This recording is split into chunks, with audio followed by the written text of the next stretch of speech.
Talking Vermont men's soccer with the head coach of the national champion Catamounts. It's Rob Dow joining the show. Coach, thanks so much for taking the time to talk. Jake, happy to be here. Appreciate you reaching out. Listen, it's been such a wild couple weeks as we just talked about before we started for you all. If you could, I mean, maybe sum up, I guess, to start the last couple weeks. Have you still wrapped your mind around everything that's gone down? No, not really, but I think one of the coolest things is like I just got back in the office, really to get back after planning for the spring season this morning. And I looked at my mailbox and I had, you know, probably 10 letters, 5 packages, a few gifts in my office, and I got to sit down and read everyone's, kind of message that they had for our team and how special it was to win a national championship as a former Catamount or a local community member or a House representative, in the Capitol. And look, that's the best part, and just realizing how many people we were able to influence and just offer some some greater pride for Catamount Country.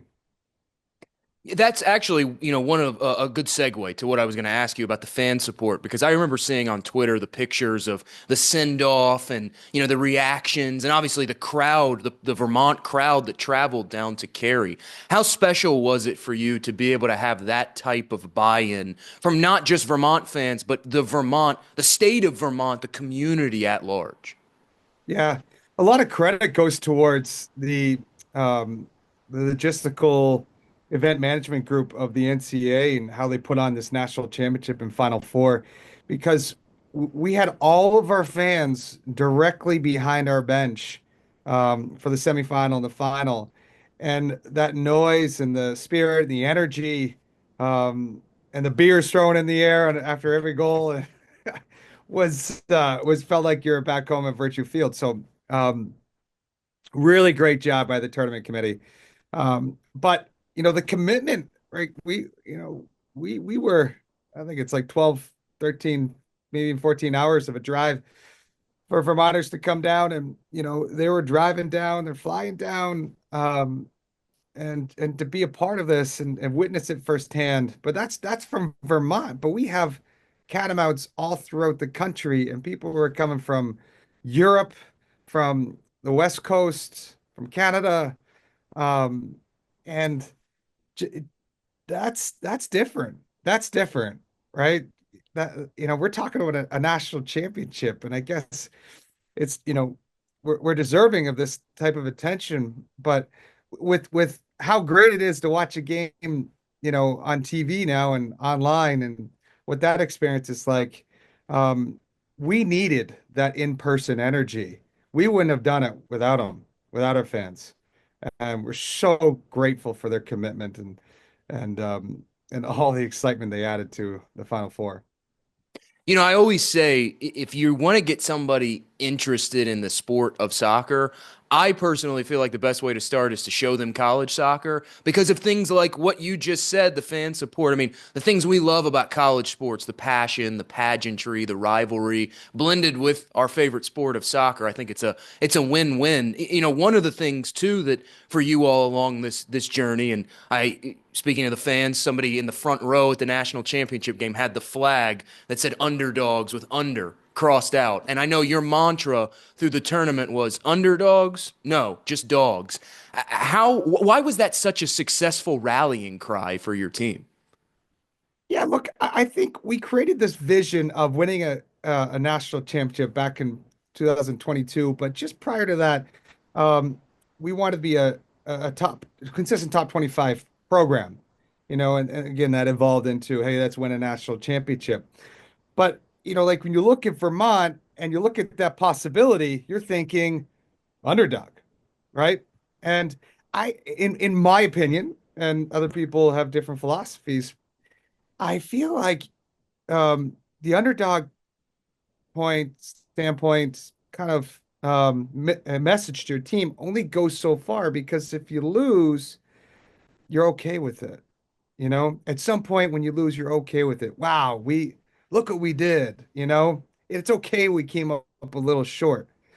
We wanted this year specifically, we wanted our mindset mostly and our actions to transition to wanting to win more than we don't want to lose.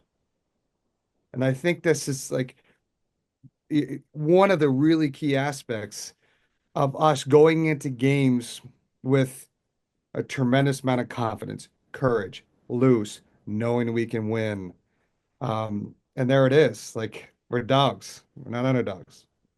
I love that mantra so much. They were talking about it on the broadcast during the Ohio State Marshall semifinal. They talked about it at halftime, and that's just something that stuck with me the entire time of hearing that. And listen, the proof is in the pudding. I mean, 10 NCAA tournament wins over the last three-ish seasons. That's the most in the nation, and now it pays off with a national championship to boot. But how have you been able to build such a successful program over these last few years?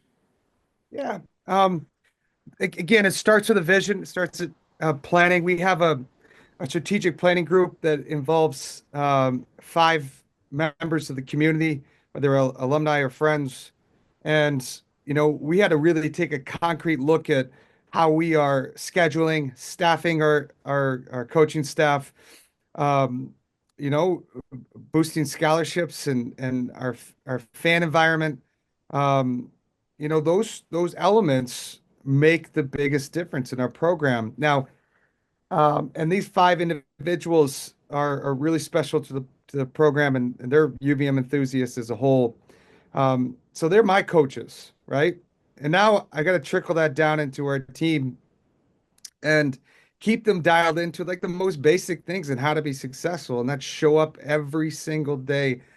And according to our culture and our value points and our non-negotiables. And whether it seems routine or not, like stick to the discipline and the work ethic and be together all the time. Um, and do things in a way in which you offer something to the group and not and you don't take you don't sit there and you take first. You offer something first. And I think we can get complicated in the game of soccer about all these different tactical, you know, strategies and game models and formations, and really, you know, put your team to sleep by, you know, analysis by paralysis. Let's go back into like what, you know, seriously, what America has created really, you know, really good mentors and coaches around, you know, being better people, around seeing, you know, your team, you know, through the a lens that is puts yourself second and the group first. These types of things. That would be, you know, that would be the focus for us. And yes, strategy is important. Yes, technique, physical qualities, mission critical. Um, but you got to start with the priorities, and that's the culture of your team. One thing that stood out to me, I was looking through Y Scout during the NCAA tournament, and of course, it has so many detailed breakdowns, and of course, we saw this in the College Cup, both the semis and the final. You all go down and you still rally. You're able to come back and you know win these games, or in the Denver match, advance on pins. But you know, 5 goals scored after the 76th minute during the NCAA tournament. Where does that ability to thrive in that crunch time, those final 15 minutes, come from for this year's team? Leadership. It's leadership. And it's leadership that's built throughout many years, um, where uh, our players just they cared more, you know, because you look at how you react to adversity, right? What is the body language of your team? Um, are they isolated after adversity? Um, are they pointing fingers? Okay. Do you see them stare into space, which is in that spot where you're like you're handling all these negative thoughts? Or is it the opposite? You know, do we have our most experienced group? right? Head up. Hey, we're going to go out next 5 minutes. We're going to take it back to them, um, our team's coming together, right? And talking through this. And some of our younger guys, that's really important leadership from them to hear because um, they have, so much to deliver, like a Ryan Zelfro. But when you take Ryan Zelfro, who's 5'7", and then you have, he's a freshman for us. You got Max Murray, who's a fifth-year senior, who's 6'5", and he's looking at Ryan and being like, hey, get your head up, right? Don't worry about that. We're playing great. Stick to the game plan. And specifically, Ryan Zelfer was so huge, in as a freshman in giving us energy and tenacity. Those those are the examples, and no one's okay. We can go into practice and let's talk about soccer a little bit and put guys through situations in which we do and that they're not expecting, right? So we might be playing 5v5 and we give a team a red card and now they're down 5v4, right? Or, let's let's play 11-11, half field and we're we're up a goal, and we've got a scout team that is wants to beat out the first team. So you know, they're pressing, or the flip the opposite. They're down a goal. It is continue to put guys in scenarios in which, um, you know, they don't know that this is going to happen in training. And it might even be, guys, we're gonna do some running today, some full field sprints because we just need it. We need this extra mental toughness to be national champions. And you know what? It's gonna suck, but you know what? Nothing that you achieve in life that is spectacular is easy. And these are the types of messaging and practicing that I feel like put us in those positions to be fearless and to keep on the front foot. Hey, listen, cardio is no joke. That'll make you mentally tough. I run a lot myself and I hate it every day. And when I'm done, I feel so much better. But you talk about leadership and obviously, players like a Yaniv Bazzini come to mind, but also Sidney Wathuta, the American East midfielder of the year. What did he bring to this team this season?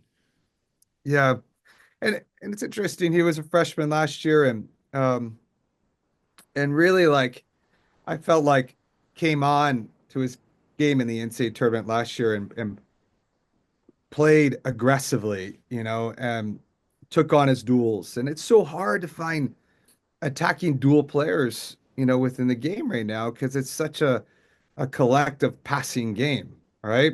But you need guys to be able to eliminate players one versus one, and he has a special talent for that. And I think kind of how he's evolved as a player was to um, you know beat his guy and pass it off and have someone else deliver the final pass to then being, I think he was second in the country in assists with 14, and being able to fake right and go left and involve that part of his game and being so unpredictable. And a really special quality of his is that he's highly coachable to sit down and watch film and look at some different things he can do, but also watch pros do it, right? And how they're um, the different things that they can run into space, not only get the ball to feet. Um, and he'll sit down all day long and continue to try and get better. And that's a rare skill for such a young guy. Obviously, leadership, as you mentioned, was a theme for this team, but I know family was also a theme for this year's team, and that even includes yourself. You became a dad during the NCAA tournament, or had another child, I should say, not first became a dad, but had a child during the NCAA tournament run. What was that experience like balancing newborn team making this insane run toward the national championship? Yeah, and my oldest son, Hanson, will be the first person to remind me, "Hey, Dad, I was your firstborn son," because he was 8 years old today, and we're taking care of the baby. this morning, and he's like, "Hey, it's my birthday. Wait, pay attention to me." It's like, "Hey, I know. We'll do something after school, you know." But um, anyway, he'll be the first person to remind both of us of that fact. But yeah, look, I think if it, super special to have um my wife give birth to Russell on Thanksgiving morning between I think it was the second round and the third round of the NCAA tournament. Exactly how we had it planned. Not at all.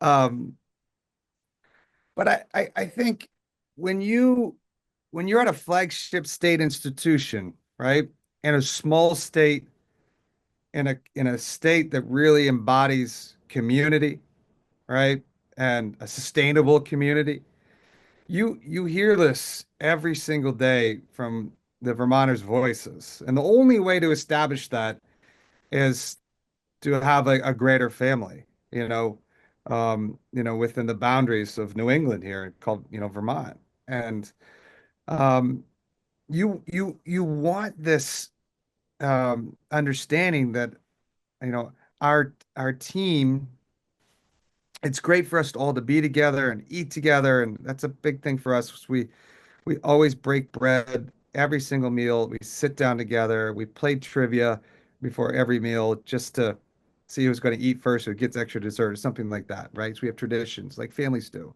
Okay. But on the flip side, we have to give back, right? There's this extended family of the state of Vermont, and we need to serve them. And okay, yes, we can win, but we need to do community service. And one of our greatest um, connections in the community is our team impact player, Max White.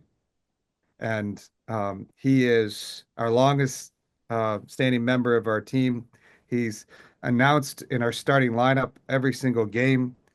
Um, and we support him, you know, through the difficult road he has with his illness, a lifelong illness. But what he has to understand, he gives us so much more than what we give him. Um, And then when you start talking about those types of relationships, you start talking, this large family. And it's great for our college students who are growing from 18 to 22 and not fully cognitive developed to evolve our lens and our perspective into that dimension. How much does something like that, and obviously the things you're talking about are so much bigger than just sport, right? I mean, it's about, like you said, the family aspect, giving back to the community. But when players see that, how does that then pay off in terms of, say, a recruiting aspect for this program as a selling point? Like, hey, you can come here and play soccer, but it's about so much more than what goes on between the painted lines. Precisely, right? And you look at our recruiting strategy.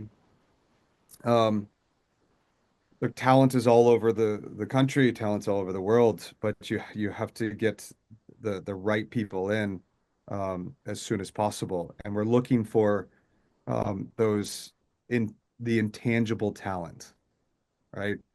And those value points of um, work ethic, discipline, um, and but how do you know that they can be a member of this family? And in this recruiting process initially, right, we're looking at how our players talk to their parents during the recruiting process.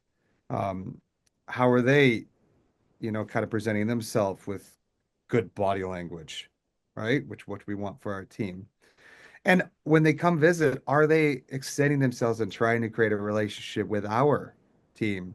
Or, again, the flip side, as we kind of exemplified earlier, are they just here to take the free visit, have the meals, you know, and experience college? And we survey every one of our players and their host, how did it go? Do you want to be, and this is the second phase, do you want to be teammates with this? Do you want that guy in the trenches? Um, that's the question that has to be asked. And if it's I don't know, that it's not like, well, we'll wait, we'll try to get it out of them. It's a no, and we move on. And that's okay with us. There's the right people out there, and for us, and but those are the priorities that we set. The NCAA, as you and I both know, has changed a lot, not just over the last couple years, but really over the last 6 to 8 months. We've seen some pretty marked changes to the way college athletics functions. And, you know, for the bigger schools, right, the Ohio States, the Clemsons of the world that are bringing in tens of millions of dollars of television revenue, it's sort of a drop in the bucket. But for a school like Vermont, how do these changes, things like revenue sharing, things like, scholarship limit changes, how do those things impact a place like Vermont? Yeah, the first thing is we got to go back to work, and I've had our, committee of five strategic planners texting me, earlier in the week, being like, "Hey, um, Rob, we got some work to do. We want to defend our title, so we've got to start planning and fundraising to retain and attract talent into new talent into Vermont." And that's going to be revenue sharing. It just is what it is. We might again we're not going to be able to keep up with everybody, but we're going to have to be in that game, and that's the reality of this. And it's going to take a little bit of harder work for us. But going back more into like how I hope that we as coaches and the administrators we work with every day can create and sustain um, a a new kind of like men's soccer model by evolving, but yet sticking to the foundation of what's made college soccer so special, where, you know, every team has a chance of winning a national championship at the Division I men's soccer level. And that's, we started in 12 years ago, ranked, I believe it was like 130 or something like this in the nation. And then now we're number one. And I want to make sure that that type of um, progression, but also Cinderella story or underdog, but not, like these stories. That's what's special about college sports. You said that earlier. I really hope we can maintain that. It's going to look a little different. I acknowledge that, and I'm open to growth. But let's not give away the emotion here that's the foundation in which NCAA and college athletics is built on. Listen, and that's one of my favorite things about this modern age of college soccer, too. Or we're seeing more of these, right? For so long in the infancy of college soccer, the early days, it was dominated by a select few programs, the Indianas, the Virginias. I'm from St. Louis, the Billikens, most NCAA championships in NCAA history. But, now we're seeing the Akrons, the Marshalls, the Vermonts. West Virginia was in the College Cup last year. So was Oregon State. I really love this the trend in college soccer of where what you said, more teams are getting seats at the table and feeling like they can win a national championship. And I agree. I hope that it continues. Yeah.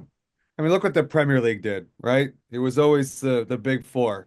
And now, you got Leicester City winning, and Manchester City's evolved as a big, one of those, I don't know, a big six, maybe this is what we're talking about. You got, again, the progression of, Villa and, Brighton, all these teams, like they're in the hunt. And um why not? Like I looking back at, college soccer. Maybe I'm a little biased because we're never, well, it's going to take a lot for us to be considered in a power four, um, or conference, if you will. Um, Someone would say that's impossible, but I don't love saying impossible, but um, that would be a tall, tall order.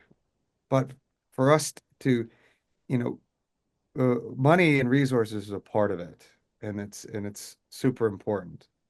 But the leadership, the right players, and sticking to a winning culture, with those three as being the priority over still financial aspects and resources, um, you can create national championship programs, and that should be the priority, in my opinion.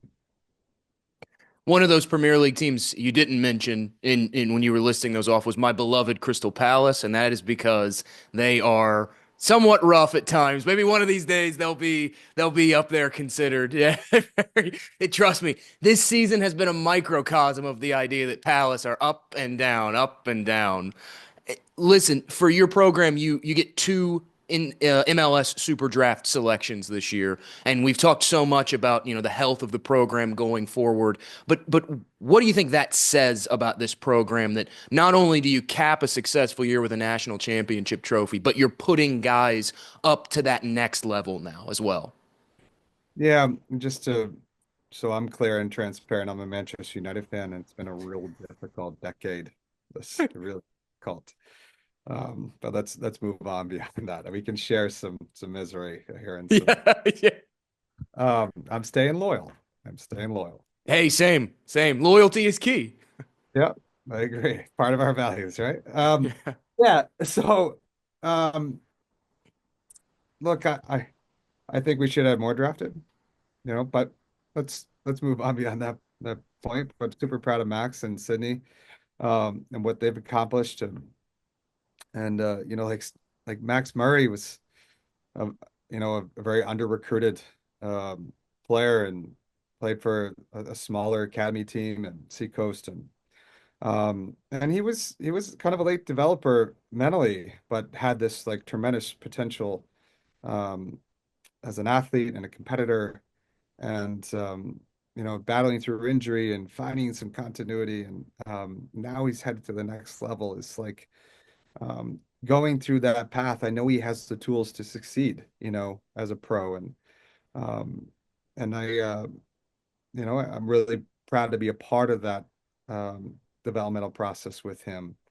And Sid's happened a little quicker than what we expected, and but like man, the talent that guy has, um, and when you do it, and you do it over and over, and you're a national championship champion, and you got 14 assists, and you know, he's being man marked in every NCAA tournament game. Even in our America East championship game, in our America East semifinal, like he's man marked the entire in every one of those matches.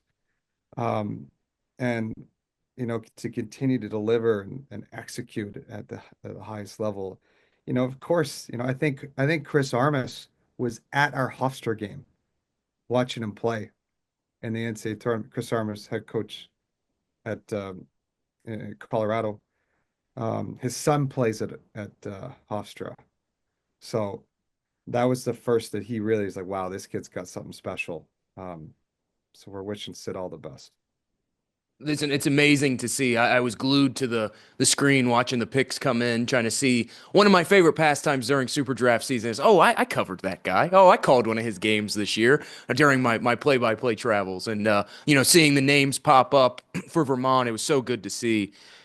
One thing I wanted to ask you: how quickly did the Ted Lasso comparisons get tiring?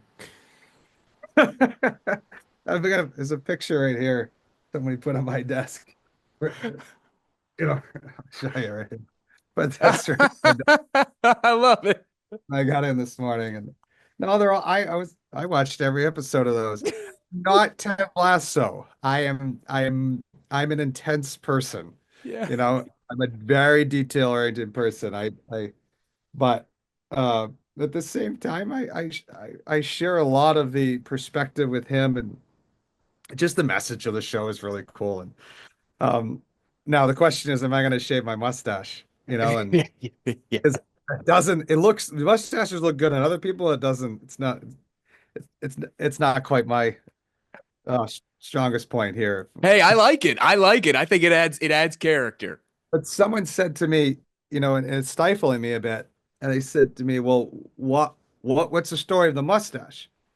And I said, well, it's No Shave November, and we've done this the last 3 years. It's great. And then it turned into this playoff thing, like, hockey players, they don't shave, or they keep a mustache growing or a goatee or something like that, throw playoffs until they lose, and then that was the story. And the reporter came back to me, well, you didn't lose, so you can't shave it until that happens. I'm like, oh, geez, I got to tell my wife that. She so it's not going away right now. It's not going away. I love it. Listen, the question is, can Ted Lasso do it on a Monday night in Cary, North Carolina? Who knows? Rob Dow can do it on a Monday night in Cary, North Carolina. Coach, thank you so much for carving out some time to talk. It's great to catch up and talk about Vermont. And congratulations on both the birth of your son and the national championship win. Thank you, and happy New Year to you.